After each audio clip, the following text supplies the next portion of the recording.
Okay, hello, welcome back to another game of chess. They were playing c4, which by I mean e4. I've said that literally 1,000 times, and somehow I guess on the 1,000 and whatever time, a little Freudian slip, maybe letting you guys know that I was analysing some ortho-schnapp lines earlier with c4. Anyway, ignoring that horrific blunder of the tongue, we're going to claim the centre with 2 pawns. We're facing a Pitts today, knight c3. My opponent is going to do this over the next 3 moves, almost certainly.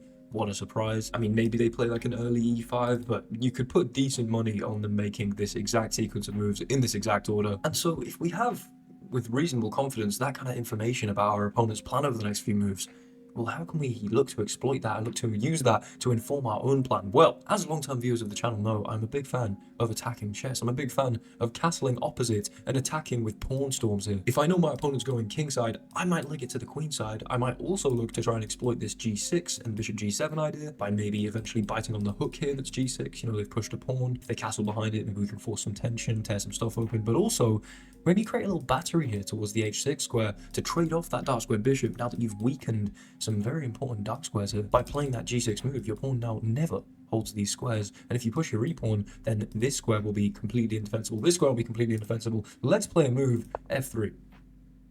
Now, to some of you, this will have been expected. To others, perhaps, a little bit inventive there. Bishop e3. Maybe it will have been a complete non sequitur from what I was just talking about, but the idea is that if bishop e3 straight away, I don't really want to allow knight g4, harass the bishop, make my bishop has to come to f4, you hit me with e5. I'd much rather kind of prophylactically play f3. Also, we're building up to eventually execute the pawn storm on this side of the board with g4, h4, etc. My opponent, I mean, by the way, you can see here that c6 and f3, the moves just played back to back, are rotationally symmetric analogs of each other, to use completely unnecessarily complex vocabulary. But you know, if we spam this, which I very much enjoy doing, anyone that works with me one-on-one with some coaching knows that I adore doing that. WillTaylorChess.com if you're a beginner or intermediate chess player and you're interested, by the way. Anyway, my opponent goes for b5, and that would be the kind of g4 here. You know, while I try to execute some kind of pawn storm, my opponent's going to probably do the same. Now, they're doing it very, very early. You know, they haven't committed their king to castling here. They kind of almost have committed their king to castling here, because otherwise, where are you exactly going? Castling on the queen side, it doesn't look that habitable right now. Staying in the center is in general problematic, so I'm going to start with queen d2. Maybe you play pawn to b4 immediately, maybe a5. I'd suspect you should start doing a bit of this, although if they don't, yeah, okay, interesting. They're going to like pivot here and do this, maybe. It's not actually wildly obvious how I exploit your lack of castling here. I mean, you'd assume that playing like e5 is a good idea. If I go queenside, I'm just giving my opponent the sort of target to attack, you know? Like, that's where my king is. Right now, I'm relatively flexible. Like, in a few moves, albeit, you know, not necessarily the moves I want to play, I could castle kingside. And so investing loads in a pawn storm here already, maybe, I don't know, it's less justified while I'm not already castled here. So the question is, how flexible do I want to stay here? I think probably I want to develop one of these pieces, but it's not wildly obvious where. Bishop d3 doesn't seem like a terrible move. I think, honestly, knight b6 is very likely for my opponent. Or maybe they go for a quick e5, but I don't know. I feel like they enjoy the fact, and their kind of game plan is to just not really commit to castling, especially against a setup where I'm telegraphing my ideas with this nice early f3 here. So I don't know, we're kind of playing a bit of a waiting game here. I'm trying to make non-committal, vaguely useful and developing moves while my opponent plays in kind of a strange way. You know, this doesn't immediately visually look like a classically fantastic way to play chess, but actually what they're doing does make a lot of sense within the context of the game plan. So again, easy moves would be these two, but then you start to let me sort of get my game plan going. So I honestly wouldn't be surprised if my opponent just refused to castle for, I mean, the next like 5 moves or so. Then you'd imagine if we just develop, maybe even quickly switch it up, rook here, and start breaking with f4, e5. You know, it is obviously important to be flexible in chess. You cannot have a sort of dogmatic approach, playing only one game plan and just sticking to it, whether your opponent's directly countering your ideas or not. They do go for knight to b6. If they take, if they go knight c4, I'm fully intending to just take a lot of Freudian slips today. Now, I think I'm just going to go knight g2. And if you go like this, I'm probably just going to step back and maybe even root in here. I'm just going to develop on my pieces, you know? If this, I don't care that my bishop's got no moves. I might care that my bishop's got no moves if this happens, but, you know, you can't do this without hanging this, and that's just not really of my concern right now. By the way, I should stress, this is currently it's a British and Irish Lions top that I'm sporting. Some people vaguely under the impression that this is some kind of, I don't know, Liverpool football top. No, this is a British and Irish Lions top. Unfortunately, you can't see that, but, you know, kiss the badge. I have no formal affiliation to the British and Irish Lions, but, you know, one day when I make it with my pro rugby career that I, you know, I'm training jiu-jitsu at the moment. What am I even talking about? Okay, queen c7. Again, you're doing a lot of work to, like, be ready to attack the queen side. So what if I just castle kingside? How annoying would that be? I'm gonna go for it. Now, obviously we played f3, so kind of in retrospect, this isn't ideal. Maybe, you know, we're going to want to play f4 and this might have been a waste of tempo, but you look at the kind of stuff that my opponent's doing here. They're clearly trying to attack on the queen side, like knight b6, preparing this, takes, you get an open b file. Like, yeah, that'd be scary if my king was there. Now, all of a sudden, you see my opponent willing to castle because they're not about to get hit with a fat pawn storm to the face. But at this point, you do have to imagine that, like, I mean, why can't I go straight in with the bishop? You know, if you ever do this, I could just go back to d1 and genuinely root myself in to interesting places, e3, etc. Here, you're not castling, at least immediately. Are you going to leg it this way? Possible. If you do, I might do this to blockade the pawn, then play a4, then try and tear this open. I don't know. Also, vague ideas of sacrificing stuff and opening stuff up, probably very dubious for now, but, you know, there are vague ideas, I guess. I very much want to play f4 and e5. My only problem is if f4, does this become a little soft? You can kick this very easily.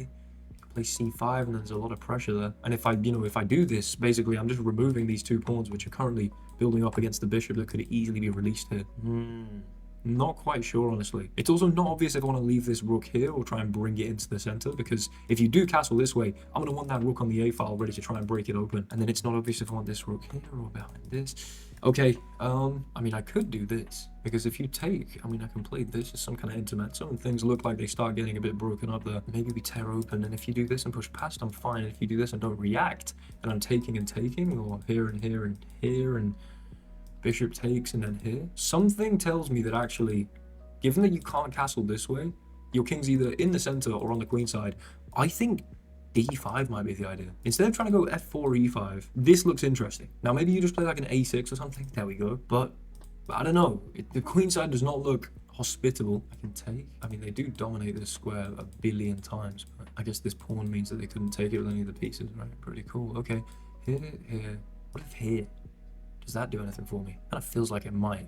You take this, I take this, you recapture. I recapture? There's something vaguely interesting going on there. Queen b2, rook b1, takes.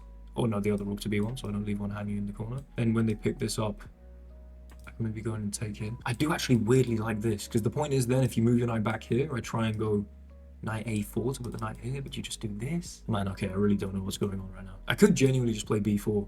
For the idea to play a4 at some point. I really don't have much time and I need to sort that out. Right, I'm just taking, because you know what? I've just noticed knight d4 is an idea of bishop here. Maybe, I guess. If here and then you do this. God, I mean, it seems like a good move immediately, but then we need 3 or something. Right, king h1. I'm stepping off this diagonal. I'm going to prepare knight d4 without the responsive pin here. Maybe I have to come and defend this anyway. I just think, okay, listen, I've built up clearly very effectively against this bishop right now. And yeah, the dark squares are vaguely weak, but you don't have a dark squared bishop. Also, I feel like my king should be safer. They do go for castles, fantastic. Now, again, here, I feel like that's problematic. I do also have this immediately. Hold on, here. I could do this. This gets a bit soft maybe, but maybe I don't care. Maybe I don't care at all. I need to move, right. I'm doing it. That could have been a really stupid move, genuinely. However, I want to be able to play a4. I mean, I came up with this idea a little bit ago, and it's stuck in my mind for some reason. At some point, my queen can be brought back this way. I feel like she's pretty flexible. You don't have an IG4. Also, I'm blockading your ability to start some kind of attack towards here. So, I mean, maybe you kick me out, but like, I'm coming back and I'm being effective. The point of this is, of course, as I've detailed, that a4, b4 is a response. Now, maybe there's still some cool ideas to break stuff open, etc., but I don't see myself hopping into d5 anytime soon without just takes, and then this becoming a little softer along this diagonal. So the idea here is, from this position, if I play a4, you can do this, and then maybe shenanigans happens, but I don't quite trust it. But if b4 first, hold on now. This has to be a bit of a no-brainer, right? If it's a no-brainer, why am I using my brain? Let's play a4. This feels good. This feels like I'm opening stuff. It feels like you now can't push past. It feels like this is actually adequately defended. Okay, interesting. Queen's coming all the way back to d2 because I want to hold this to then play knight d4. I'm coming in with the pieces. You're going to do that? Be my guest. Knight here. Where exactly do you think you're going with this queen? Because it's nowhere forward. Unless I'm missing something massive, in which case this... Here. and I should win in the end. I should be up a piece, I think. I think I just have a longer chain of capturing, 1, 2, and 3, rather than my opponent going 1, or sorry, from here, 1 and 2, and then what do you then take to continue the tempo? You could Desperado the knight for some pawn structural damage, but I think I'm going to be fine there. So, almost certainly they step back with the queen. Maybe I adjust over here and try and do something like this. Maybe you go queen c7. What's my move? If this, you push past. But then... Wait, now I can just take this though, right? Yes, is the answer to that question. If you ever take this, I can take here and open the C file. Right, your king is open. I have 1 minute and 6 seconds. I have to be slightly better here. I mean, I must be slightly better here. However, with 1 minute and 6 seconds, I'm not 1,000,000% sure. You know, I've got ages on the clock, and why am I just talking? Ah, please move, please move, please move. Here, sure. That's not a blunder, I guess. You'd hope. If here, and you take, I can start getting in here, and then queen here, and you lose it, or something like that. Or queen here, and you lose it as well. You've got to be careful with these knights just roaming around here. I think b5 is definitely a follow-up. Also, now it's obvious this rook wants to be on the b file. Glad I kept this rook here, of course, and maybe there's a little pressure on a6. Okay. The only thing I need to be worried about now is time, because if I make a move every 2 seconds, I've still only got like 20-something moves left, so... And I imagine that will be enough, but if I now spend, 14 seconds even on a move, that's not going to be blessing my clock situation. b5. Maybe there was something better. Maybe I should have prepared it. I still like this. Are you going to push past? Maybe. Maybe. Bring the rook over. Sure. That looks like it starts improving stuff. Probably should have played b6, honestly, although they can't really stop me. Knight here, I guess, maybe. We go b6, bring this in. Oh, okay, maybe they do. Here, throw away a piece. I mean, they're attacking it, not a piece, but a pawn, of course. But it's the pawn that I desperately want to throw away. We get that rook open. Knight c6, I feel like just has to be a move. What? Here, rook take. No, just here. The a file's open. Okay, come on now. Get rid of that bishop, maybe. Maybe I'll just whack it back here, honestly, instead of taking this. Could be a pretty decent idea, to be honest. Maybe I'm threatening some kind of check, and I don't know. There's a vague idea to do this at some point, maybe. Maybe start doing this. That. Okay, this is majorly hanging, but I genuinely think if you ever take it, that open b file should probably serve me well. Do you bring a rook here? Rook takes, bishop takes, rook here, bishop comes back, rook a7. I feel like I'm doing something there, maybe. Maybe something there. I want a bit of luft as well, maybe. It just feels like you could take, and then mate me if I start getting excited with this rook, actually. So, whoa. Okay. And, okay. You've got to imagine I'm a bit better. I probably should create some luft, otherwise I will blunder this so quickly. Is this a move here? And I take and pick this up or something? Damn it! Ah, no. Check. I have a check. Don't panic. Do not panic. Never panic. Here I'm maybe going to go check. You go here, I go mate. You go here, I get a discovery. Oh, baby. Are you going to block? Because blocking looks a little dangerous. You block. Are you block with the queen? I go here and here. Okay. And then here. I should have pinned that. Damn it. That was an easy option for a bit of counterplay, maybe. Bit of practical play that I could have found. Okay. I mean, I'm up in exchange off the back of all of this. And now I'm pretty uncheckable. They can't defend that square with a knight. It's a safe pre-move. It's a pretty good pre-move, actually. Let's go in here. Try and get in and behind. Lose a pawn, but they lose a pawn. Yep. F6, h4. Takes. Awesome. I'm just going to come right back here, honestly. Bring the king. Start doing this or something. Make a pass pawn.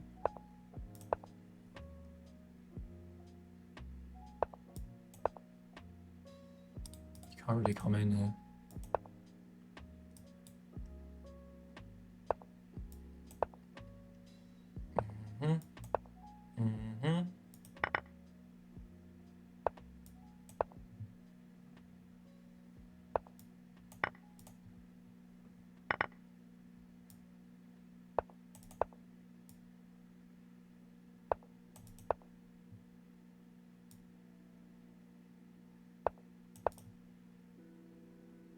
Damn it. No. Oh no, is it a loss? I mean, not a loss, but obviously a draw. Damn it! I mean, without a doubt, the sheer adrenaline that has absolutely spiked in my whatever system, adrenaline's in, I guess, adrenal system, you'd assume. I don't remotely understand biology. I mean, this has to be a video. Of course, this is going to be a video. People have been saying recently, not just the absolutely crushing, almost effortless, brutal attacking chess that results in a win. This very, very exciting stuff, some good attacking ideas. I'm going to analyze quite deeply, I think. Definitely at certain moments, at least. Like, for instance, was the b4, a4 idea, like, did that hold any fruit? That is not the phrase. Hold any water? Bear any fruit? I don't know.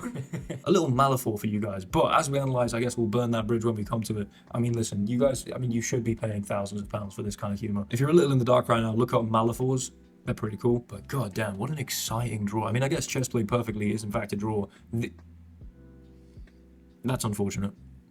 That's very unfortunate because, hold on, at what point did I have less than 1 minute on the clock?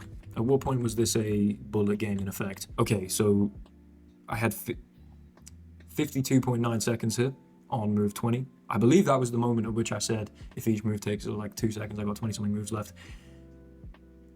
I mean, I clearly built a very, very strong advantage, and then I clearly also was very, very winning here. There are 2 blunders, and those are the moments, of course, where I blundered it to a draw. Anything from, you know, pretty much here onwards. Okay, yeah, I had 8 seconds. Oh, could I have promoted and let them take my rook? Is that what the engine wants? No.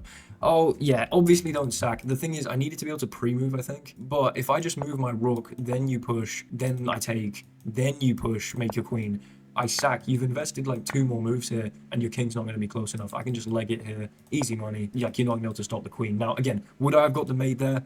Maybe, maybe not. If I'd have had to react to coming back to take this, I mean, I only had 8 seconds at the moment where I took the pawn anyway. I convert this 1,000,000% of the time with, I don't know, at least 1 minute on the clock. But I just thought, I'm going to lose if I let them promote this pawn. If I do this, I'm going to have to be like hovering over the fact that they might not queen. Because, you know, especially annoying would be, I go rook here, they do this. And then in this position, they just sort of move the knight. Because I can't pre-move this because they might sort of, you know, wait out once and then I'm like, oh, well, I've got to push the pawn, and now they promote, and then I've got to react to taking this, and then now I push, and it's like they give a check, and here, and obviously I'm still winning here, because you can't stop both pawns with the knight. You're going to have to sack one, but, or rather sack the knight for one of the pawns. I do think I'd have flagged, and even if I made the queen and had the queen and king, I'd have had, like, maybe 3 seconds left, and probably would have drawn anyway. So I'm not heartbroken, really, about rook c3, because obviously that's not amazing. I didn't have much time left. The other blunder was rook to a1 here. Damn, what should I have played? Apparently knight e5 or queen e1. Interesting. Knight e5 here. I mean, I am up a pawn, so maybe they just wanted me to solidify and play the endgame. I was clearly looking to attack. The reason I guessed that rook to a1 was not fantastic is they can just snap this off and win back the pawn. Now, even though I get some vaguely interesting play, this is a blunder, then I find the check, and, you know, man, I had 20... Okay, this is... I'm actually relatively impressed with myself for drawing that. I mean, that so could have easily been a flag. They had 5 pawns and a knight. I was up in exchange with 20 seconds on the clock. I'll take that. That's a bit of a win in my books. I mean, my time management is clearly garbage, but this moment here, I should have tried to hold on to the pawn. Like, if I just take, and then, I don't know, like, I'm very much holding this. I've got, like, queen d2. I can start giving checks to a weaker king. Clearly, I'm going to be better in this position. It's just, you know, doesn't really continue the attack. Now, I didn't really consider that they could just nab this, and now you're not opening my b file in an interesting way anymore. So that does make sense. But I guess, okay, with the kind of main moments dealt with, we'll go through the game chronologically. I'm going to relatively quickly and speedily, in fact, as you can see, the graph is relatively flat here. Just tap through, yeah, b5 top move in the Lichess database and in the Masters database. Cool. So this is some Peart's theory. Queen to d2. I mean, we're still 500 plus master games here. Bishop d3 committing to g4 is actually way more popular. Bishop d3 only played 34 times, but I'm in the good company of Sergei Tivyakov and also Sergei Tivyakov and Z. Sidipov, you'd assume. Shishkin, I mean, we got some very strong players that were in the company of playing Bishop d3. It's clearly an okay move. Knight here, I'm actually doing very well. Queen c7, and we castle kingside. I wonder, was that... It was one of the top moves. I could have also gone for h4. b3 to prevent this, I guess. Knight d1 prophylactically to reroute, sure. I kind of like this idea where I was like, right, you're setting up all of this for the queen side. I'm fine. I'm legging it this way. Get rid of that bishop. And I've got myself a better position. And then I built myself a better position until this was not ideal. I should have apparently gone for a4, allowed b4, and then a5. Was I considering this? I was considering something very, very similar maybe at this exact moment. It might have been slightly later. But I was thinking that... Was I considering this exact line? Okay, yes, I was, and I was calculating nonsense. Fantastic. Yeah, fair enough. This break they could have taken. Instead, they didn't. I mean, I had an opportunity to maybe start picking apart the fact that they hadn't castle and the fact that they can't go queen side, or sorry, king side. I guess b4, I needed to find a5, and if you take a takes b6, of course, and if a takes, or let's just queen takes, then b takes, and I get rook b1 inbound. Yeah, fair enough. Oh, because I guess if knight here, there's always going to be this, right? Yeah, okay, sure. Could have gone for that line. Instead, tried to go for d5, undermine this pawn. Didn't really see a6 until they'd, or until I'd immediately played it, and then I immediately saw a6. Takes, king h1, best move, awesome. Castle and queenside obviously was going to be a bit of a mistake. b4 though, second best move. Now a4 immediately, if they pushed, apparently knight a2. And if they push here, then I guess this is weak, but I have knight d4 and I transfer it to here. Okay, this general mechanic of them pushing past knight a2 and being able to do this is really unpleasant and kind of kills the knight. And then I guess I could have played c3. I felt like they were able to close stuff out maybe. What I didn't notice was how that would vastly weaken b5. It would allow me to play knight e5. You know, you got to move the queen, let's say. I can go knight b3. This is obviously a problem for the rest of the game. And by I can go knight b3 and then me just putting my knight on b5, I mean, I can go knight b3. That's the move. Jesus. Right, okay. If they go here to carry on holding this, apparently queen e3, and I guess I start picking this apart, maybe c3 eventually, bring the rook in. Absolutely, I should have gone for a4. Kind of understood that, but the idea of b4 first, to then play a4, I don't know. Pretty neat. I like it. Wasn't terrible. Brought the queen back. Could have gone for b5 immediately, but I like bringing the queen back, holding this. Knight d4 now, a great move. And then here, knight takes, queen e2 best. And again, 52 seconds for the rest of this game. So b5 very good. Again, I think I mentioned I should have played b6. That is the top move. Or taking here is also a good idea. They go knight b6 to prevent me infiltrating like that. And then I guess knight c6 best move. Top move, in fact. Awesome. Whacking this in here, saying, listen, if you take this, dude, you're in a lot of trouble. Because queen takes, and then it's bonsoir. I'm getting in here. Everything's going to be a problem. In fact, there's... Hold on, do I not have an immediate one of these?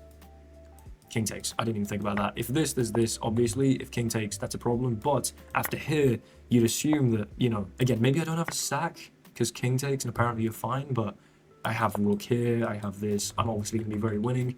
Knight c6 was awesome, especially with, you know, I played that in 2 seconds, 1.9 seconds to be exact. I also played, I think from here, I just played very quickly. Like, this is a 1 second move, best move pretty much. This is maybe not amazing. This is best move. This is best move.